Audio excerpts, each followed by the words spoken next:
여러분 안녕하십니까? 2026년 5월 26일 마침내 코스피가 8,000포인트를 돌파하며 역사적인 순간을 맞이했습니다. 주식 계좌가 붉게 물들며 모두가 환호하고 있는 지금, 과연 우리 경제는 정말 안전한 걸까요? 오늘 저는 이 화려한 축제 이면에 숨겨진 무서운 진실을 여러분께 말씀드리려 합니다. 사실 다가오는 하반기 경제에는 우리의 지갑과 자산을 순식간에 날려버릴 수 있는 6가지 시한폭탄이 째깍거리고 있습니다. 단순히 뉴스에서 말하는 장밋빛 전망만 믿다가는 큰 코 다칠 수 있는 위험한 시기입니다. 오늘 영상에서는 2026년 하반기를 지배할 거시경제의 진짜 흐름을 낱낱이 파헤쳐드리겠습니다.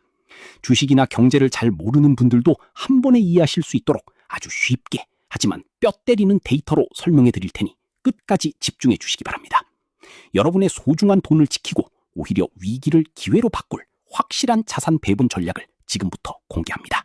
지금 우리 주식시장은 G20 국가 중에서도 압도적인 1위로 무려 91%나 상승하는 기적을 보여주고 있습니다. 그동안 한국 주식을 괴롭히던 코리아 디스카운트가 풀리고 기업들이 주주를 챙기는 밸류업 정책 덕분이죠. 그런데 여러분, 당장 마트나 시장에 가보면 높은 물가 때문에 한숨만 나오지 않으십니까? 맞습니다. 주가는 하늘을 찌르는데 원달러 환율은 17년 만에 가장 높은 수준인 1,500원대까지 치솟으며 실물 경제는 바닥으로 추락하고 있습니다. 이를 주가와 실물 경제가 따로 노는 디커플링이라고 부릅니다. 특히 주식시장의 거품을 측정하는 버핏 지수가 무려 249.9%까지 도달했다는 것은 역사적인 위험 신호입니다. 화려한 주가 지수라는 숫자에 절대 취하시면 안 됩니다. 우리의 실제 삶을 보여주는 실물 경제의 추락 곡선을 냉정하게 직시해야 할 때입니다. 그렇다면 우리 자산의 운명을 쥐고 흔들 6가지 핵심 뇌관은 과연 무엇일까요? 이 6가지는 따로 떨어져 있는 게 아니라 도미노처럼 서로 연결되어 터질 수 있어 더 무섭습니다. 첫째, 미국의 중앙은행인 연준을 새롭게 이끌게 된 케빈 워시 의장의 통화 정책입니다. 둘째, 국제 유가를 폭등시키고 있는 미국과 이란의 전쟁 등 중동 지역의 위험한 상황입니다. 셋째, 중국이 법령 834호를 앞세워 희토류 같은 필수 자원을 무기처럼 휘두르는 현상입니다. 넷째, 돈이 있어도 전기가 모자라 AI 데이터 센터를 짓지 못하는 인프라 병목 현상입니다. 다섯째, 다가오는 6월 3일 지방선거의 불확실성 속에서 외국인 자금 365억 달러가 빠져나가는 수급 문제입니다. 마지막 6째는 10년 만에 최고치로 치솟은 은행 연체율과 부동산 PF 대출 부실 문제입니다. 이 뇌관들을 모르면 하반기 투자는 눈 감고 운전하는 것과 같습니다. 요즘 물가 때문에 걱정 많으시죠? 그런데 경제학에서는 이 물가도 좋은 물가와 나쁜 물가로 나뉩니다. 좋은 물가는 AI처럼 새로운 기술에 투자가 몰리면서 경제가 튼튼하게 성장해 자연스럽게 오르는 물가입니다. 반대로 나쁜 물가는 미국과 이란의 전쟁으로 유가가 105달러를 돌파하거나 중국의 자원 통제 때문에 억지로 오르는 물가입니다. 지금은 이 좋은 물가와 나쁜 물가가 치열하게 싸우고 있는 상황입니다. 만약 나쁜 물가가 시장을 집어삼키게 되면 국채의 이자율 부담이 폭등하면서 주식 같은 자산 가치가 순식간에 폭락할 수 있습니다. 따라서 우리 기업들은 살아남기 위해 단순히 환경을 보호하는 차원을 넘어 에너지와 필수 금속을 스스로 확보하는 독립을 이뤄내야만 합니다. 이것이 바로 2026년 하반기 기업과 투자자 생존의 핵심 지표가 될 것입니다. 시중에 돈이 싹 마르고 있는 무서운 현상, 이른바 유동성 가뭄이 시작되었습니다. 새로 부임한 케빈 워시 미 연준 의장은 거센 압박에도 굴하지 않고 꿋꿋하게 시중에 돈을 걷어들이겠다고 선언했습니다. 여기에 우리나라는 6월 3일 지방선거라는 커다란 변수까지 겹치면서 불안감을 느낀 외국인들이 무려 365억 달러라는 거액을 빼내 도망갔습니다. 돈줄이 마르니 가장 먼저 빚이 많은 약한 고리가 끊어지기 시작합니다. 5대 시중은행의 연체율이 10년 만에 최고치를 뚫어버렸고 빚내서 건물 올리던 부동산 PF 중소형 사업장들이 줄줄이 무너질 위기에 처했습니다. 정책, 외국인 자금, 그리고 국내 빚 문제가 한꺼번에 꼬이면서 경제 전체가 흔들릴 수 있는 시스템 리스크의 턱밑까지 차오른 상황입니다. 지금은 섣불리 빚을 내어 투자할 때가 아니라 철저하게 빚을 갚고 현금을 지켜야 할 때입니다. 여러분, 요즘 AI가 대세라는 말 많이 들으시죠? 전 세계 돈이 AI로 몰리고 있습니다. 글로벌 빅테크 기업들이 AI 칩을 산더미처럼 쌓아두고 데이터 센터를 짓고 싶어 안달이 났습니다. 그런데 여기서 전혀 예상치 못한 치명적인 문제가 터졌습니다. 바로 미국 현지에 데이터 센터를 돌릴 전기가 턱없이 부족하다는 것입니다. 자본은 무한하지만 전력망이라는 물리적 한계에 부딪혀 건설이 계속 미뤄지고 있습니다. 이는 단순히 미국 기업들의 문제로 끝나지 않습니다. 데이터 센터를 짓지 못하면 거기에 들어갈 우리나라의 반도체 수출 길도 꽉 막혀버리게 됩니다. 잘 나가던 한국 반도체 수출 랠리의 목을 조르는 가장 무서운 암초가 바로 이 전력 부족 사태임을 꼭 기억하셔야 합니다. 그렇다면 하반기 우리 경제는 어디로 흘러갈까요? 크게 세 가지 길로 나누어 볼 수 있습니다. 가장 희망적인 안정적 연착륙은 중동의 평화가 찾아와 유가가 $70로 내리고 금리도 낮아지면서 코스피가 8,500선에 안착하는 최고의 시나리오입니다. 두 번째는 중립적 박스권으로 분쟁이 반복되고 유가가 $100 선에 머물면서 답답한 고환율과 내수 침체가 이어지는 장세입니다. 가장 끔찍한 세 번째 길은 스태그플레이션입니다.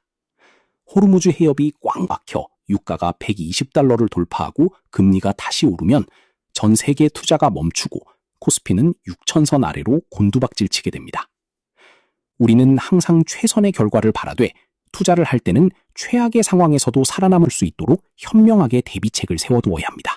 현재 우리 경제는 겉보기엔 멀쩡해 보이지만 속은 골마 터져가는 잠식형 침체를 겪고 있습니다.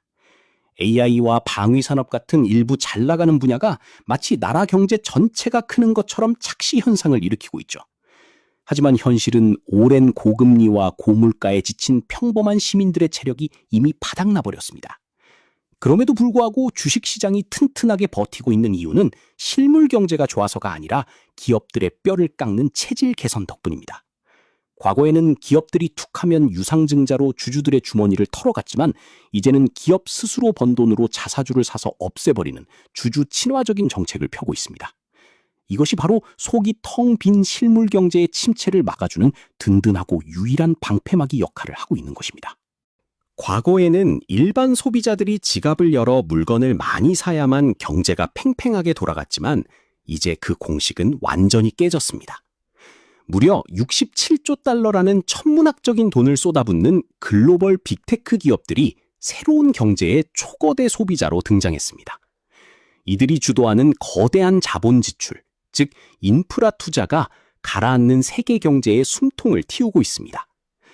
하지만 빚을 내서 투자한 이 막대한 돈이 성과를 내려면 비싼 이자를 내고도 남을 만큼 확실하게 돈을 벌어들인다는 것을 증명해야만 합니다.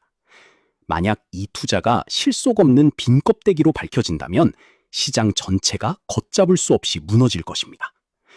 기업이든 투자자든 이제는 뜬구름 잡는 유행이 아니라 진짜 돈을 벌어다 줄 수 있는 확실한 곳에만 돈을 걸어야 살아남을 수 있습니다.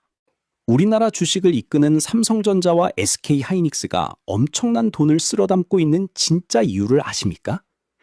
전 세계적으로 인공지능을 돌릴 데이터 수요는 폭발하는데 이를 처리할 핵심 부품인 HBM, 고대역폭 메모리는 만들기 너무 어려워 물량이 턱없이 부족하기 때문입니다. 반도체를 사려는 사람은 줄을 섰는데 공장에서 찍어내는 물량이 따라가지 못하는 물리적 병목 현상이 생겨버린 겁니다. 물건이 귀해지니 부르는 게 값이 되고 이 두 회사는 역사에 남을 엄청난 마진을 남기며 초과 이익을 싹쓸이하고 있습니다.